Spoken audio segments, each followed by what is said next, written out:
আলাইকুম প্রিয় দর্শক, ওয়ার্ল্ড ভিউ 24 এর আন্তর্জাতিক সংবাদে আপনাকে স্বাগতম। আমি সাইদুর রহমান। শুরুতেই জানিয়ে দিব আজকের গুরুত্বপূর্ণ সংবাদ শিরোনাম, এরপর থাকছে বিস্তারিত।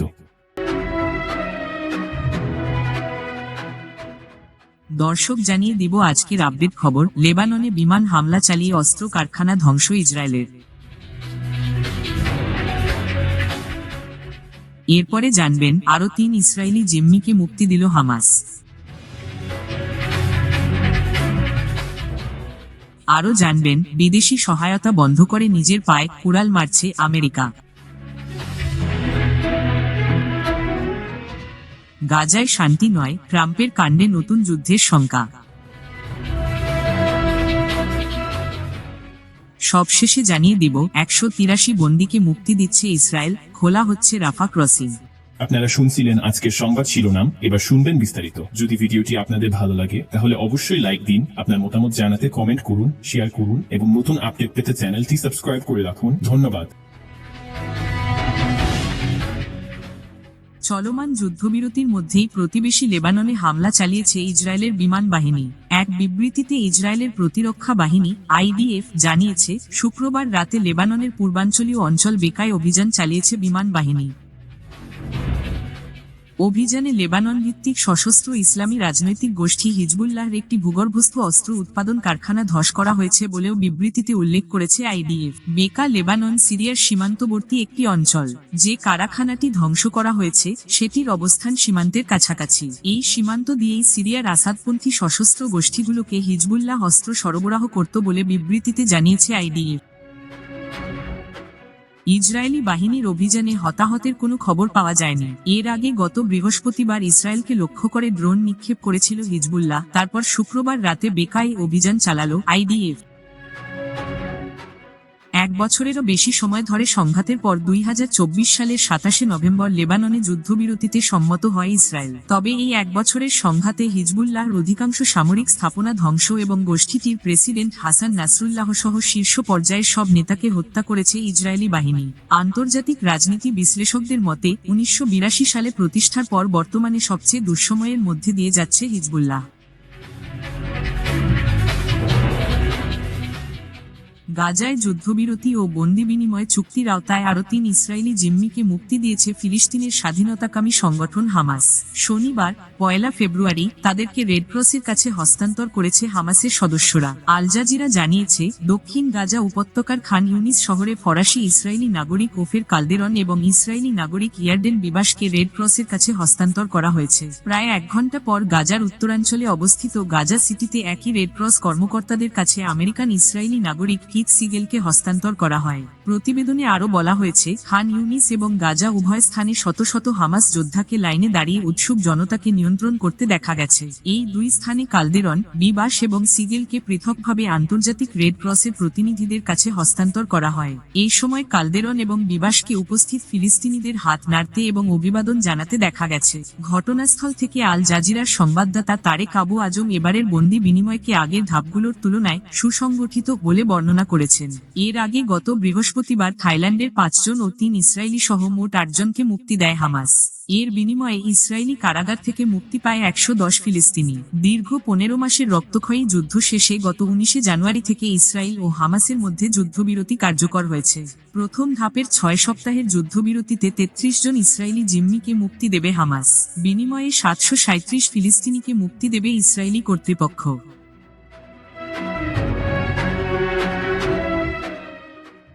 যুক্তরাষ্ট্রের প্রেসিডেন্ট ডোনাল্ড ট্রাম্পের আমেরিকা ফার্স্ট নীতির আওতায় বিদেশি সহায়তা বন্ধের সিদ্ধান্তের ফলে বিশ্বব্যাপী নেতিবাচক প্রভাব পড়েছে। 2025 সালের 24 জানুয়ারি মার্কিন পররাষ্ট্র দপ্তর প্রায় সব ধরনের সহায়তা বন্ধের নির্দেশ দেওয়ার পরপরই বিভিন্ন দেশের বহু ক্লিনিক বন্ধ হয়ে যায়, থেমে যায় HIV আক্রান্তদের ওষুধ সরবরাহ সহ অন্যান্য ভাইরাস নিয়ন্ত্রণের কাজ। এছাড়া স্থলমাইন অপসারণ ও শরণার্থীদের সহায়তাও বন্ধ হয়ে যায়। সিরিয়ায় IS জঙ্গিদের বন্দী রাখা আমেরিকা সমর্থিত কারাগারগুলো 2 সপ্তাহের জন্য ছাড় দেওয়া হলেও এটি স্বল্পমেয়াদী সমাধান। ট্রাম্প প্রশাসনের এই পদক্ষেপ চীনের জন্য এক প্রকার উপহার হিসেবে দেখা দিয়েছে, কারণ তারা সুপার পাওয়ার হওয়ার লড়াইয়ে যুক্তরাষ্ট্রের সঙ্গে প্রতিদ্বন্দ্বিতা করছে। বিভিন্ন জরিপ অনুযায়ী আমেরিকানরা মনে করে বিদেশি সহায়তা বাজেটের প্রায় 25% খরচ হয়, যদিও বাস্তবে এটি মাত্র 1%, যা 2023 সালে ছিল $68 বিলিয়ন, যা দেশটির মোট দেশজ উৎপাদনের মাত্র 0.25%। সাধারণত নতুন প্রশাসন ব্যয় পুনর্মূল্যায়ন করে, তবে দায়িত্বশীল প্রশাসন প্রথমে ক্ষতি না করার নীতি অনুসরণ করে। যুক্তরাষ্ট্র বিশ্বব্যাপী মানবিক সহায়তার 40% যোগান দেয়। তারা আগে কাজ চালিয়ে যাওয়ার অনুমতি দিয়ে পরে মূল্যায়ন করত কি অব্যাহত রাখা হবে, পরিবর্তন করা হবে বা বাতিল করা হবে। কিন্তু ট্রাম্প প্রশাসন প্রথমে সহায়তা বন্ধ করে এবং এরপর 90 দিনের পর্যালোচনা মাধ্যমে সিদ্ধান্ত নেওয়ার পরিকল্পনা করে, যা অরাজক পরিস্থিতি সৃষ্টি করে।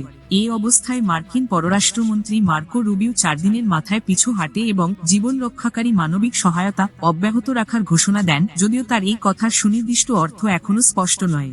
এই বিশৃঙ্খলার পেছনে কয়েকটি সম্ভাব্য ব্যাখ্যা রয়েছে। একটি হলো এটি অনিচ্ছাকৃতভাবে ঘটেছে। ট্রাম্প সাধারণত আনুগত্যের ভিত্তিতে কর্মকর্তাদের নিয়োগ দেন, দক্ষতার ভিত্তিতে নয়। অনেক গুরুত্বপূর্ণ পদ এখনো শূন্য, কিংবা তার কর্মকর্তারা হয়তো নিজেদের করা অবস্থান দেখাতে চেয়েছেন। ট্রাম্পের নির্বাহী আদেশে নতুন উন্নয়ন সহায়তা সাময়িকভাবে স্থগিত রাখার কথা বলা হয়েছিল, কিন্তু রুবিও আরও এক ধাপ এগিয়ে গিয়ে চলমান মানবিক, নিরাপত্তা ও অর্থনৈতিক উন্নয়ন প্রকল্পও বন্ধ করে দিয়েছেন।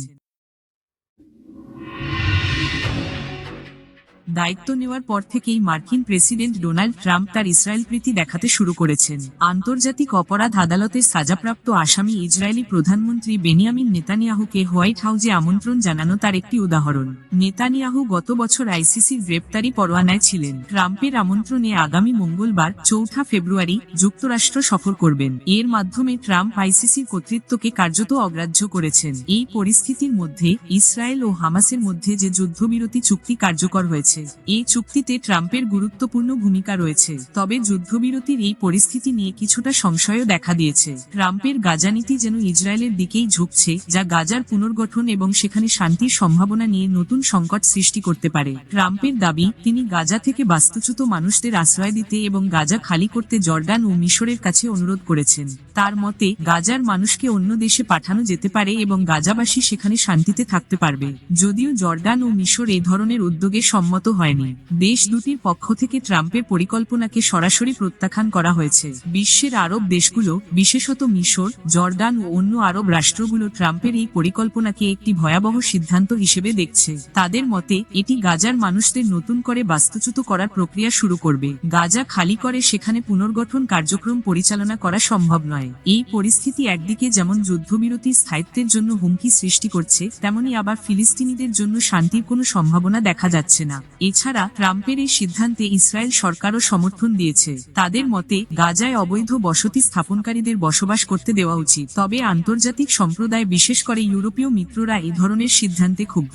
জার্মান চ্যান্সেলর ওলাফ শোলজ এর প্রতিবাদ জানিয়েছেন। এর ফলে নতুন একটি মানবিক সংকট তৈরি হতে পারে বলে সতর্ক করেছেন তিনি। এদিকে বাইডেন প্রশাসন ইসরায়েলকে 2000 পাউন্ডের বোমা সরবরাহের সিদ্ধান্ত স্থগিত করেছিল, কিন্তু ট্রাম্প ক্ষমতায় আসার পর এই সিদ্ধান্ত প্রত্যাহার করেছেন।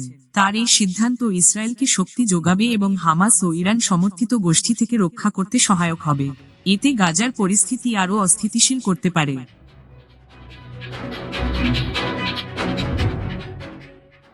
যুদ্ধবিরতির চুক্তির আওতায় ইসরায়েলের কারাগারে বন্দী থাকা আরও 183 জন ফিলিস্তিনি মুক্তি পেতে যাচ্ছেন। আজ শনিবার 1 ফেব্রুয়ারি 3 ইসরায়েলির বন্দির বিনিময়ে তাদের মুক্তি দেওয়া হচ্ছে। এছাড়া আজ মিশরের সঙ্গে গাজার রাফা ক্রসিং সীমান্ত পথ খুলে দেওয়ার কথা রয়েছে। ফিলিস্তিনি প্রিজনার্স সোসাইটির এক বিবৃতিতে এ তথ্য জানানো হয়। খবর আল জাজিরার বিবৃতিতে বলা হয়েছে, এই 183 ফিলিস্তিনি বন্দির মধ্যে 18 জন যাবজ্জীবন কারাভোগ করছিলেন, 54 জনকে দীর্ঘমেয়াদে কারাদণ্ড দেওয়া হয়েছিল, আর বাকি 111 জনকে 2023 সালের 7 অক্টোবর গাজায় যুদ্ধ শুরুর পর আটক করা হয়েছিল। এর আগে বলা হয়েছিল, ইসরায়েলের কারাগারগুলো থেকে শনিবার 90 জন বন্দীকে মুক্তি দেওয়া হবে।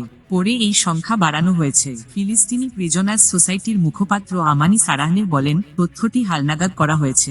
শনিবার 183 জন ফিলিস্তিনি বন্দীকে মুক্ত করবে ইসরায়েল। অন্যদিকে 3 বেসামরিক নারীকে মুক্তি দেবে হামাস।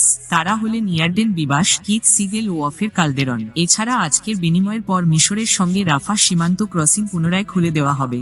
একই সঙ্গে প্রতিদিন 50 জন ফিলিস্তিনি নাগরিক চিকিৎসা নিতে গাজা থেকে অন্য দেশে যেতে পারবেন। এদিকে আগামী সোমবার থেকে চুক্তির দ্বিতীয় ধাপের অগ্রগতির বিষয়ে আলোচনা শুরু হওয়ার কথা রয়েছে। গত 19 জানুয়ারি থেকে ইসরায়েল ও হামাসের মধ্যে গাজায় যুদ্ধবিরতি কার্যকর হয়েছে। যুদ্ধবিরতির প্রথম ধাপে 6 সপ্তাহে 33 জন ইসরায়েলি বন্দীর বিনিময়ে 1900 জন ফিলিস্তিনিকে মুক্তি দেওয়ার কথা রয়েছে। এর মধ্যে প্রথম বন্দী বিনিময়ে 3 ইসরায়েলি বেসামরিক নারীর বিপরীতে 90 জন ফিলিস্তিনি নারী শিশুকে মুক্তি দেয় ইসরায়েল। দ্বিতীয় ধাপের বিনিময়ে 4 ইসরায়েলি সামরিক সদস্যের বিপরীতে 200 জন ফিলিস্তিনিকে মুক্তি দেওয়া হয়। তৃতীয় ধাপের বন্দী বিনিময়ে থাইল্যান্ডের 5 জন ও 3 ইসরায়েলি সহ মোট 8 জনকে মুক্তি দেয় হামাস। অন্যদিকে ইসরায়েলি কারাগার থেকে মুক্তি পায় 110 জন ফিলিস্তিনি। আজ চতুর্থ ধাপের বন্দী বিনিময় সম্পন্ন হবে।